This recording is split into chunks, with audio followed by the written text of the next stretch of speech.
man who's making positive change in his neighborhood and in the world. He's author Odell Richardson Jr. Odell, welcome to the show. How are you, brother? I'm doing fine. How you doing, sir? Thanks again for having me. Man, it's a blessing to have you on the show. So let's start with the book, because you basically are part of a whole movement that you started. But I guess it did it get started with the book? Yes, it did. It started with the book, and it started with the turn, and when I started to become a better man myself, and found change within myself from a life of living in the inner city, coming up in the streets, and making some pretty poor choices, and then once I finally found the strength to dig deep and start to make that turn, I reconnected with a childhood dream that I had had since I was about 12, 13 years old. Always been into writing and drawing and sketching, and I rediscovered that in about 2004. And I started actually putting this story together in 2004 after I had a conversation with a buddy of mine at the basketball court. And I said, I want to get back into my writing thing. And he said, man, it'd be nice if we came up with a story about, our neighborhood and our upbringing and all, and find a way to tell that story but have a good ending and use that to help people change their situations as well. That's when I first started to make the turn, but I wasn't quite out of the negativity just yet. But that's when the story became a reality and I started writing it in Wow. 2004. And tell us the name of the book, The and you know. Mhm. name of the book is The Long Way Home, The Testimony, and it's something that I self-published. It's written as a film really. And I figured, that, once I talked to a lot of people, they would say, well, the best way to, turn your story into a film would be to try to put it in book form. So I said, well, let me give that a shot. And I just started writing. I can write for days. So it's called The Long Way Home, The Testimony. And it's actually self-published. And I'm with a company called authorhouse.com, but you can also purchase the book at barnesandnobles.com or amazon.com, borders.com, Kindle, Nook. You can get it there as well, or you can just look me up on Facebook. I sell a lot of the copies myself. It comes in paperback and hardcover, and it's really a good, powerful, true story about life change, and it's really in depth. It's a real good thing. A lot of people tell me that when they read it, they really feel like they're watching a movie instead of just reading the book. So pretty good story, So pretty intense story. Odell, so many young African American men struggle with life and struggle with getting on the right path. What was the moment for you? What happened or was it a series of moments that made you realize you wanted more out of your life? And not only you wanted it, you made moves to get more out of life. Absolutely. Well, it all started when when I was always an optimistic kid. Always was a nice kid. It wasn't. People have a huge misconception about people selling drugs or hustling in the street. A lot of times they think it's just based on strictly greed, but it usually comes from something deeper or more sinister than that, whether it's some kind of tragic incident in the family or some kind of episode that happened that has nothing to do with money. And I experienced a lot of those things in my life, and I think it just led from one thing to another, and I ended up around the wrong type of people because we all had that one common thing, and that was pain. And with that pain, we all shared the pain, and everybody just became like a family out there. And after a while, I started saying, well, this guy is dying, this guy is dying, this guy's going to jail, this guy's going to jail. And at first, when you're in the midst of it, you really don't consider those things. But it's called the long way home because it took a long time for me to really start to see that this isn't really what life is about. This isn't going anywhere, and this is just a bad deal all the way around. And I always was one, which I knew a lot of guys that didn't. I lived with some small glimmer of hope. I think that was instilled in me from my grandmother, who I lost directly after I graduated high school. It was right about the time I kind of lost my way. But all of these decisions I took full responsibility for, Mark. I mean, we know right from wrong. We know what we should and shouldn't do. But there comes another element to it that enters us. And once we get into that, I mean, it's a very addictive state. And you stop hoping, you stop dreaming, and you just don't see yourself as worthy, and it gets real rough. And this book really gets into the mental state of what we're dealing with today, not just so much somebody wants some money and they lazy and don't want to work, but that is a part of it too. So, but like you said, it's like it's working. Hmm. It's just not working in a in a positive light, in a job that can have a happy ending. So Exactly. people are grinding. They're out there grinding, right? Well, you got some very strong minds and some determined people, but they're in the wrong field and in the wrong. They have the wrong idea, and Mm. it's sort of bad when you think about it because it's like we know that we can be great, but we seem to be fearful to step out of our circle, of our environment. And then we use the environment almost as an excuse when it's really just us being afraid to take a chance. And, next thing you know, everybody's around you is doing the same thing. And you start doing it so easily and so often that you almost start to convince yourself is this that's all there is this. But deep down inside, you know it's not. You just think that it's not for you. You know what I mean? Like you've been dealt a bad hand. And I've always, like I said, lived with some little glimmer of hope. It was just, I was the kid, put it this way, Mark, I was the kid that said, I'm never going to sell drugs. I'm never going to do Mm. this. I'm never going to do that.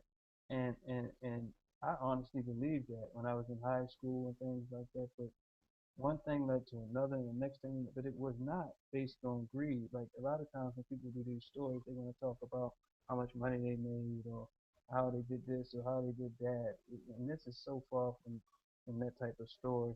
This is more so about the mental capacity, the mental state of what is going on within the hustler or within the guy that gets caught up into that. But it's much more than that too. It goes into family and it goes into things that reaches far beyond the inner city. Though this is not one of those just stay in the inner city stories. It's way larger than that. It's a pretty diverse story. And so Odell, you self-published, and you obviously have a whole network now. How did you find out all that information? How did you go about the process? Well, the process I just studied. I studied and studied. I always could just write forever since I was like 10 or 12 years old. I always had the knack to just sit and write, and I've always was a pretty darn good English student. I remember, I got 100 in English quite a few times in high school before I graduated, and I remember going to I was elected, nominated to go interview for the National Honor Society, and I remember not being prepared for that interview because my people at home, they was like, "What's that?" I never heard of nothing like Mm. that, and I was like, "Well, it's saying that you're pretty good, academically as far as the whole country is concerned." And they was like, "Oh well, just do the best you can." They didn't prepare me, and I went in there and I didn't do it. I didn't make it.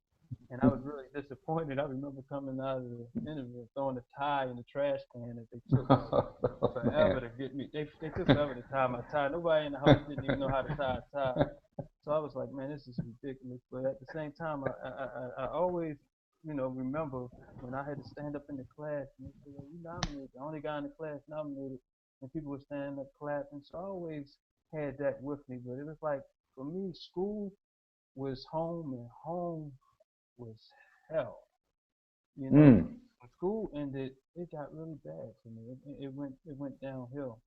My grandmother passed away. I had lost a cousin from a bully playing with a gun, pointing a gun at people, and he died. And then my grandfather died 2 years after that. Then my grandmother died 2 years after that. And I was just in a world spin. So next thing I know, I just found myself hanging out with the guys. And the guys had similar stories and similar pains. And next thing I know, I tried to work, and I was just like, I just hang out with the fellas. And one thing led to another. Next thing you know, Mark, it's a 14-year thing.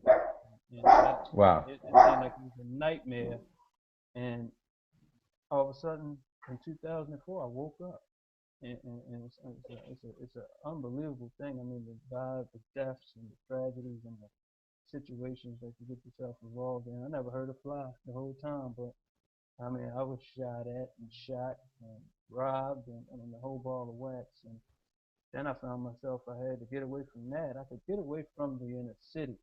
I found myself way out of there because I said, if I don't get out of here, I'm going to die. Mm. Other guys chose to stay, and they did just that, or they went in jail. Some of them are still in jail today from '95 or '96, which is pretty much the roughest time when you're talking about homicides in the city.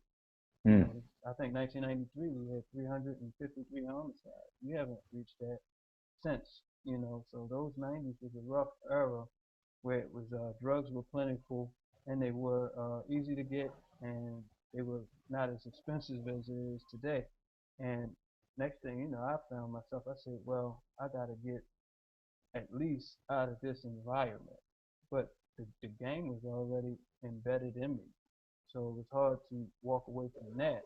But I did manage to get myself out of the possibility of being murdered or killed. I came close to that quite a few times.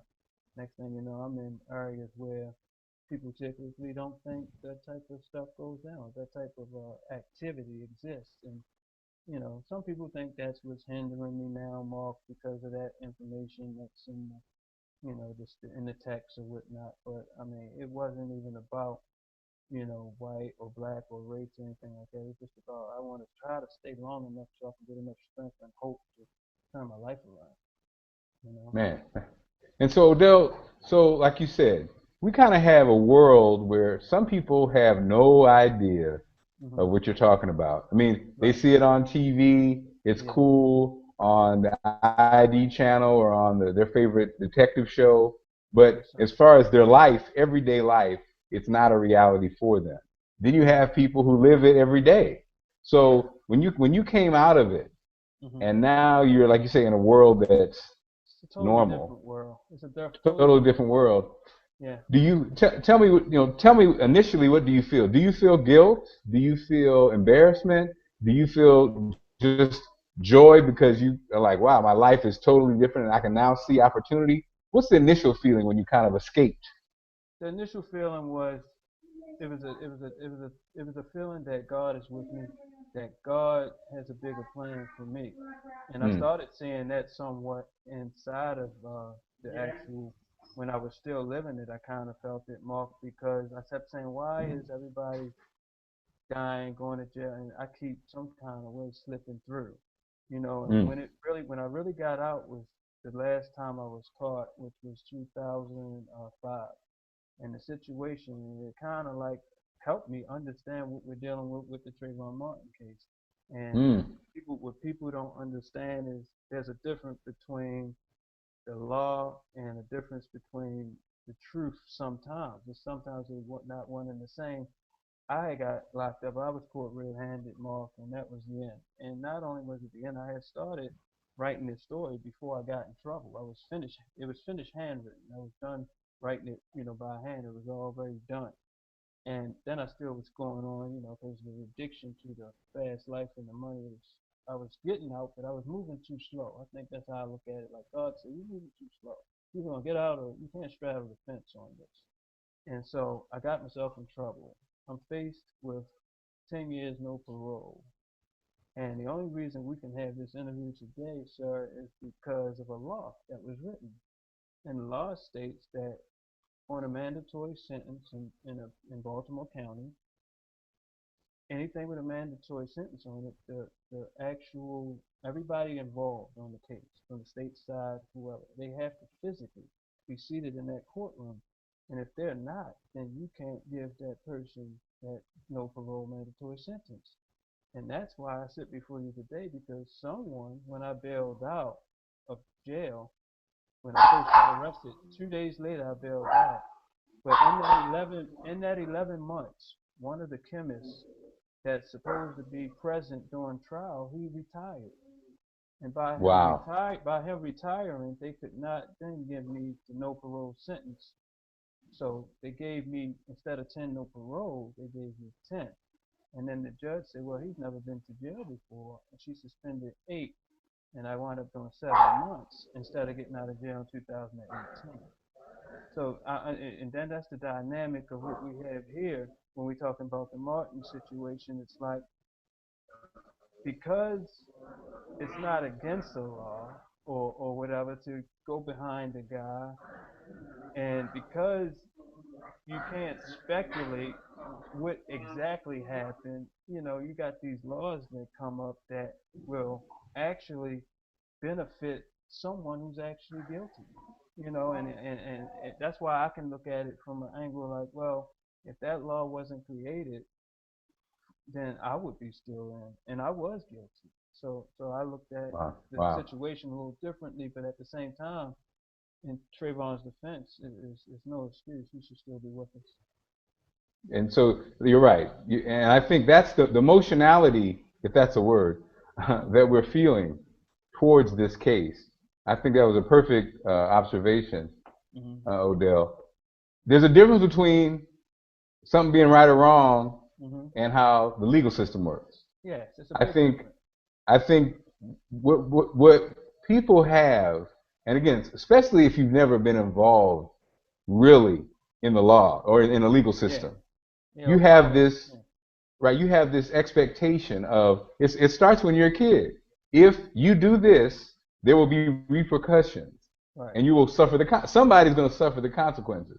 In this Yeah, case, what's hard for people to understand is a young man is dead, yeah, and almost legally it says, "Oh well, he's not guilty." So people don't. right. I think people can't wrap their mind around it. You It's can because like you said, you've been through it, you benefited from it, but you understand, and also of course obviously for the Trayvon pain, the especially for different people of color, circumstances. Yeah, right? And especially for people of color, it's the same old thing we've heard for over 400 years. right, It's these right. cases it flashes back to another time.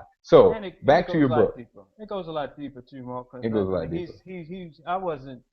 I was going to jail. We talking about somebody that was murdered. So it's a lot deeper on his end. Exactly. And also that's the other part, like you said, Odell, he wasn't doing anything. That's the other part. No, You he wasn't know, doing anything when wrong. No. as we get emotional about Trayvon, the Hmm. elephant in the room for black folks is Chicago, Baltimore, New York. There are hundreds of murders every Every year. year, month, Yep. week, Yep. and we don't have the same reaction. So it's Exactly. like, okay, like you said, when you live in Baltimore, it's hard Yeah. to really put it in perspective when you know people who die, your whole crew died. I mean, and There's so people death, marking. There's people marking this book that when it was published, they were alive, but they're not now. There's some people in this book, wow, a handful of them that's been murdered since this book came out. this is So real, and that's just it's that's real. not a stretch. That's just what it is. Yeah, and some of them are, So in prison for doing the things, that we've done in the 90s. But I mean, we're talking about guys that's three. I just turned 41. We talking about guys that 45, 46 years old that just got 10, 12, 13 years because they were, hustling longer than I was, and they still wasn't able to get out into their 40s and late 40s, and they just got taxed for 10 or 12 or 15 years. so Dale, when you go and talk to young people Hmm. I'm doing as a that now. 40-year old, Hmm. as a 40-year-old, my experience was when we used to go, um, people would understand. Kids would almost know if you really been through it, or if you ever been a hustler, if you ever did Yeah, any. It's just like they could sense it, they could they feel can it. sense it. They Is that still definitely the can. case? Yes, they can tell Yeah. that. That's why I have people saying, that never, was in the streets or never hustled. That say you're going because Monday, actually next Monday, I'm going to speak to 15 guys. They 23 and up, and they all on home detention. And this is pretty much that age bracket that they say have our numbers where they are today, or where the Mm. string of murders and violence is coming from. And a lot of people say, you're gonna go talk to them, they're gonna do this, they're gonna act like this. I say, well, I'm not worried about that. You know what I mean? I got a little nephew that I'm trying to help turn his situation around. He's telling me how hard it is and how he feels stuck in between a rock and a hard place. And it's really a uphill battle, Mark. But Sydney, it's I'm really sorry, Mike. no, you're fine. It's really an uphill battle with there's some things that can be done, but it is on their side. That was a good question because a lot of them believe that people that are able to help don't care, like church Mm. organizations and things like that. So I'm trying to present something that can kind of bridge that gap between people that may be, affiliated with churches and, the street thing. I understand both sides. I'm trying to kind of like bridge that gap a little bit. And, it's some guys, and I've probably helped two or three of them, during this process to turn it around, stop selling drugs or whatever, and get jobs. And they're doing great now, and they had kids, and still call me up and thank me. It's a few of them. They still humans, Mark, and they still got a heart, Right. and they can't change that no matter what their circumstances are. But it does take a certain approach, and to be able for them to even want to listen. I will agree with that. And so, Odell, the changes that you made have changed not only your life but your family's life, Yes, and and your example continues to yes, make that change happen for even young people in your life. yes, and And because of that, you're moving forward. Like you said, you talk to young people regularly. The yes, movie aspect, you're trying to get the word out. Or yes. how can people reach you if they want to not only have, if they not only want to buy your book, but they Mhm. also want to bring you in to be a speaker or help their, organization. Well, Mark, I'll do anything, any kind of way. I'm on Facebook. I'm on Twitter at Odell, ODELLTLWH, which is the long way home. I'm on Twitter. I'm on Facebook. I have two Facebook pages. I'm on Instagram. You can find me there. You can call me. I'll leave my number. You can get the book at, like I said, you can go into Barnes and Noble. You can order it. I mean, it's online. It's at Amazon.com, AuthorHouse.com, BarnesandNoble.com, Borders.com, Kindle, Nook. Call me up. I leave my number, anywhere, and I sell books myself as well. Sometimes I'm out and about. You can catch me at the functions around town. I'm real accessible. I'm just trying to get this done, and I really wanted this to be a film off because I know that it will bring in everybody.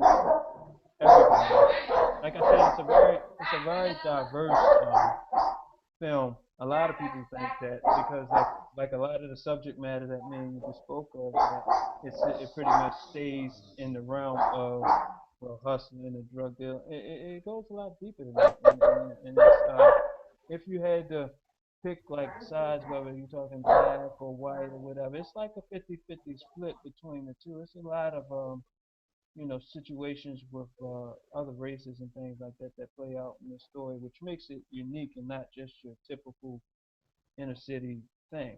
Like I said, that Mm-hmm. may or may not be a reason why you haven't seen me on some of the broadcasts because initially I was getting contacted and whatever happened or whatever they feel was not appropriate, maybe it had something to do with that aspect. A lot of people think it was, but I'm really focused on going out and trying to get this film done and trying to get out to New York and LA and promote this as a film because we really feel. I mean, if you get people that read it and the compliments and the comments that I've got on both sides, no matter what race it was, female, male, that they think that hey, you're dealing with a classic film here that everybody needs to see. And it's not just like I don't see this as a black film or a street film, but it's just a good American, good hope story about hope and really turning things around. I think it's something that everybody can take something from, whether it's just relationship stuff in there and how we should treat our women, how we should raise Mm. our kids. I mean, we get really into the mystery of it, and it's all summed up on a spiritual foundation. I mean, it's pretty deep, Mark. It's not just this hustle, this, that, and third, because I made sure that it wasn't going to be a glorification of that life. Odell Richardson Jr., the book, The Long Way Home, The Testimony, The Spirit, The Life, The Purpose, available at Amazon and everywhere else. Yep, Odell, we appreciate you. And we're going to appreciate stay, it. we're going to do another series of interviews. This was our first one on Google Plus, which is, this is interesting. It's a kind of a cool way to reach people. But we'll also have you come in the studio and sit down and do it.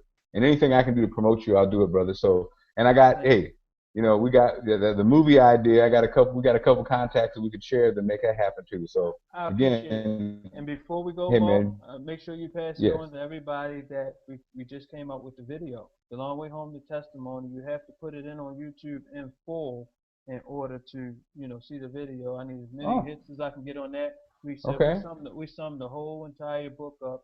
in a 6 minute video that it looks like a little teeny movie, but it's a good clean track, no profanity, and we really summed the whole entire book up in a nice hip hop song done by some local artists who are also following their dreams, and we kind of like came together to sharing each other's dreams and visions. So check that Long Way Home, the testimony music video out on YouTube too. We'll do that, my brother. Odell Richardson Jr., thanks so much for joining us on Marc Clarke Interviews on thebigfatshow.com.